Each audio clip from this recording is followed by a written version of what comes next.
Something that we do on a regular basis is gonna go grocery shopping. We go and buy our milk, our eggs, little snacks, fruit, vegetables, and so forth. Or we'll decide to do takeout and we get our box of food. It comes in a cute little like bag and we're good. But have you guys ever realized or considered that we're buying the product and we're buying the packaging it comes in? When I think of this, I think of water bottles. We buy this case of water bottles, we're buying the brand, and there's other ways we're able to obtain water. But my main point, my main focus is going to be how food packaging is responsible for various environmental issues, whether it's littering, our crowded landfills, since a lot of it doesn't get taken into recycling centers, and it just is a huge contribution to greenhouse emissions. So wouldn't it be cool if we were able to reuse our food packaging, plant it, or even eat it? And there is actually a way that scientists have come up with edible food packaging. So I want to introduce you guys. There's not a name to it, but I'm just going to be calling it edible food packaging. It's made from a milk protein, and I'll get more into it later on. But it's important to know that it is a biodegradable material. It even shares the same or even better benefits of plastic food packaging that's going to help our environment and even lower economic costs like food transportation and even food in the long run. So first of all, obviously, what is edible food packaging made from? So like I mentioned, it's made from a milk protein and that's called casein. It's very nutritious actually, so that's why it's safe for us to eat and it helps actually. And with that being said, it's even good for it to degrade into our soils. So I found a lot of the research from ACS.org, which stands for American Chemical Society, which is actually the world's largest science society.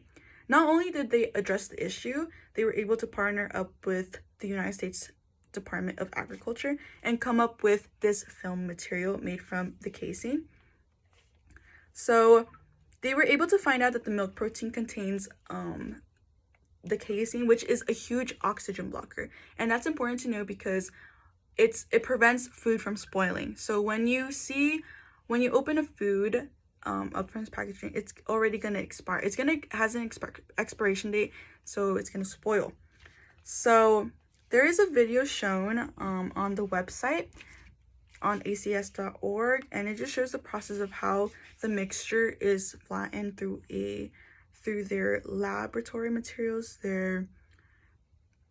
and it shows how it wraps around foods. This is a picture from it. I'm going to be using my iPad to show you guys, but a lot of dairy products are really fragile when spoiling, so that's like number one thing. And you can also do stuff with like bars, protein bars, granola bars, other snack materials, or even food prep like this. So that's gonna be a very efficient way to do that, to have it advertised in stores. And they found out there's being ways to be improved. So they found out that the milk mixture was just not durable enough because when it would get wet, it would just dissolve immediately.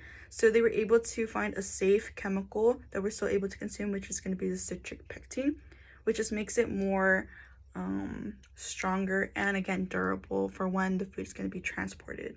And all of these ingredients are confirmed from frontiersin.org, so you can see the different types of ingredients. There's many other proteins like plant-based proteins that make up the film, like soy or even oats. And since it is a sustainable product, it's safe for us to digest and even leave in our soil for, if that were the case, to make new life, and it prevents food from spoiling up to 20 times more. So this brings up my next point and how plastic waste is very harmful for us. Like, why should we care? That's the whole thing. So the United States and other countries like Brazil, China, India are huge consumers to plastic because they're huge consumers to everything, to a lot of products. So it's not easy for plastic to dissolve. Like, for example, I already have like bottles, like my family uses a lot of them, but I always try to encourage them to use like obviously hydro flasks, or my sister, she uses this big one.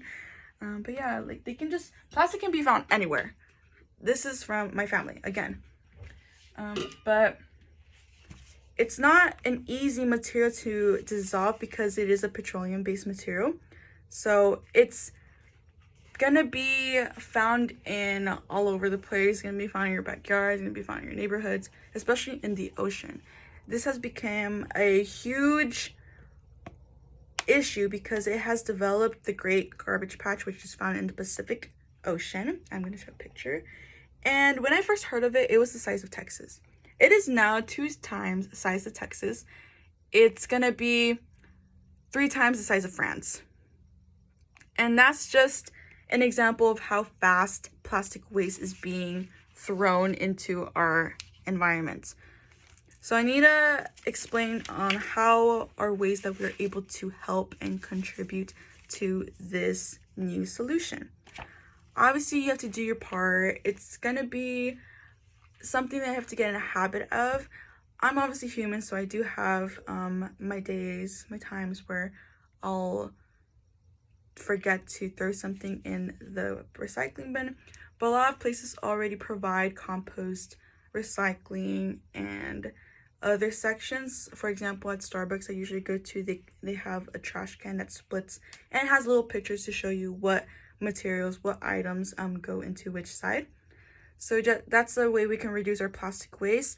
A lot of homes, neighborhoods, apartments already provide recycling bins for free. You can also get them if your household doesn't do that already. You could also benefit from this. You can able to collect your cans, your recycling, your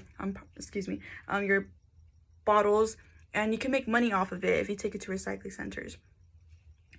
And since it is a material, it's not something we're too new to, because in times like in the 12th century, 16th century, a lot of people would spray on or lather on a wax oil material they would use to make it prevent from spoiling, or for like flies and maggots to get onto. But it's something that we really need to advocate for. I'm already telling my friends and my family about this because I found it so interesting. So we need to really make sure when it's being put forth and being tested and approved by food security, I think it's important that it's also like released into stores more. But yeah, so edible food packaging is not all, if not all, it has a lot more benefits to plastic. It contributes a lot to saving our environment. It's safer for us in the long run. It is going to be a more expensive cost, but it's going to help us in the future. It's going to prevent spoilage or food waste and just help it being processed around the world. So I can't wait for it to be seen in my near future. I really hope you guys help do your part, and yes.